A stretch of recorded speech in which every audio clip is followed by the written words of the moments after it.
All right, Nick. He's a old time member of the cult of Cornette. I won't give his last name, but I know him. But Nick from Massachusetts said, "Hey, Jim and Brian. Sadly, my wife Amanda and I had to let our 10-year-old cat Bobo pass away because he was starting to suffer. I would play your podcast and he would meow toward the phone when you would get passionate about something. It was almost like he was telling you, those guys. He was the greatest cat you could ever ask for. Both my wife and I are gutted as he and our other cat, Star, are our babies." And I want Nick and Amanda, we're sorry to hear about Bobo, but at least he had good taste in programming and podcasts, didn't he? Did you ever know any adults named Bobo? Because I have. Well, yes, Bobo Brazil. Other than Bobo, you know what? How did I forget about Bobo Brazil? I was thinking about, there's no wrestling connotation here, and then there is. Yeah. Well, and Bobo Johnson, the midget wrestler, he was an adult, even though he was only 3.5 feet tall. He still chronologically qualifies. Have you ever known a white guy named Bobo? Oh, that gets tougher. See, I did. He died. He was a really good guy. He used to live in Greenpoint and hang out at Tommy's Tavern. This guy Bobo was the funniest guy in the world. And then he died. And he was a badass too. I mean, he could punch someone, but badass Bobo. But his name was a Bobo, which always made it a little funny to me. Just, this fucking badass street guy from Greenpoint has the name Bobo. What was his real name? Like Bob? Robert, yeah. Robert and Bob, and hey, it's Bobo. Whereas Bobo Brazil's real name was not anything remotely resembling Bobo. It became so funny. The last time you said it, it hit me just how it's an all-time classic thing, all because of you talking about it. Bozo Brazier is the greatest fucking story. Just him all dejected, reacting like that. That he is in the business, and it's Bozo Brazier. All right, and moving along, though. But yeah, he got his name... At first, when he started wrestling, 49 or whatever, they used him on an outlaw promotion or shows or whatever, and he was like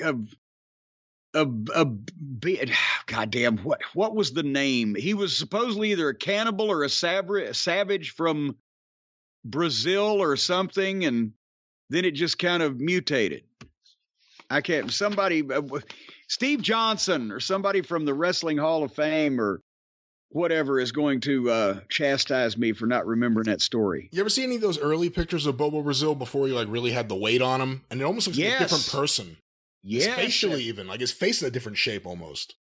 And, it makes sense because he played baseball before he played pro baseball, but it was a Negro League because that was before Jackie Robinson, but you couldn't be that heavy, I would think, and play baseball. But since he was so tall and had that frame, when he found wrestling and where he make more money, he gained the weight, and he never was fat. Even when he was 60 years old, he didn't have loose skin or fat rolls or whatever. He was just always plump for 30 years, but he looked good in those, the first 20 years of his career as opposed to the last 30. Hey, you brought up the Negro Leagues. I don't know if you know the story, but I was actually looking for more information, so I'll ask you here, and we don't know what will come in from the listeners. Do you know anything about the Negro League star Oscar Charleston either threatening to throw Jim Londos off a train, or getting into a physical altercation with Jim Londos, or backing down Londos, or Londos backing down him? Because I've heard various iterations of the story. I have never heard this at all. I finished this book a few months ago, Baseball 100, one of the best books I've ever read about baseball. I recommend it to everyone. Just the storytelling, it's amazing. And he's one of the highest ranked players on the list. And no one really knows too much about him. He's one of these, unfortunately, forgotten stars of the Negro Leagues. Professional wrestling in the Negro Leagues are the only things where there's history just lost. Yeah. And he's one of the guys that when people try to piece things together, everyone talks about him being maybe the greatest star of the Negro Leagues. And there was just a line in the book about him threatening to throw wrestling champion Jim Londos off a train. I was 700 pages in this book, and all of a sudden the name Jim Londos pops up. What the fuck? So I went and looked into it, And I asked a couple of people, and I've heard a couple different versions of the story, and there's not much info out there, but apparently it's known enough that it got into this mainstream book. So I figured maybe you knew something, but obviously you you didn't know anything about it.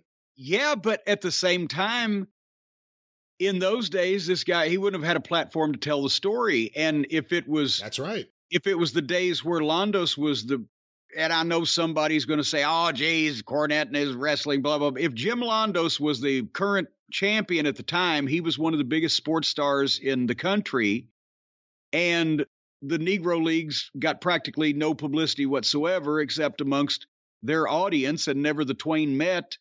So you could make a case that it was something personal. It wasn't like, the big star in baseball and a big star in wrestling. It was something personal that happened on a train. And of course, Londos is probably going to fucking back down, because besides the fact that Londos may have known enough to stretch the average person on the street, but if it's another pro athlete that nobody's ever heard of, nobody knows, and he's a star and he's about to get his ass whipped, he's probably going to bow out. Actually, I just looked it up. There's a website, OscarCharleston.com, and I looked up Jim Londos, and this is sourced from the August 3rd, 1935 Pittsburgh Courier. So I'm just going to read it as it is here. It's sourced from that. It's not verbatim from that newspaper. It seems that Oscar was traveling by rail to Harrisburg sometime in the early 1930s when he took a seat opposite a burly white man. After Oscar sat down, the man looked up and told him he would have to move, as he was saving the seat for someone else. Oscar, perhaps sensing racism at play, flatly refused to comply, telling the man that if he didn't let him have the seat, one of them was getting thrown out the window. At that, the man gave a hearty laugh. Before anything else could happen, a railroad employee leaned in and asked Oscar if he knew who the man was. When Oscar said no, the employee told him it was Jim Londos, one of the most popular and chiseled professional wrestlers in the country. Oscar, taking another look at the Golden Greek, decided to find a different seat. Oh, so how about that? It didn't even come to where Londos did have to say okay. It was a pleasant ending to the situation where everybody was to that version, and this is on the joking. official website. You would think, well, we think it's the official website, so. Oh my God.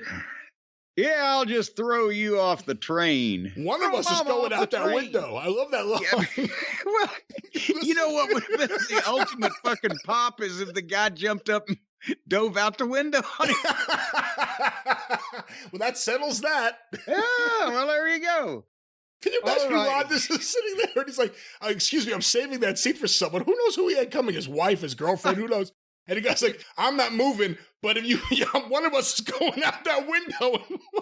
Hey, maybe he was saving the seat for Strangler Lewis. Yeah, really.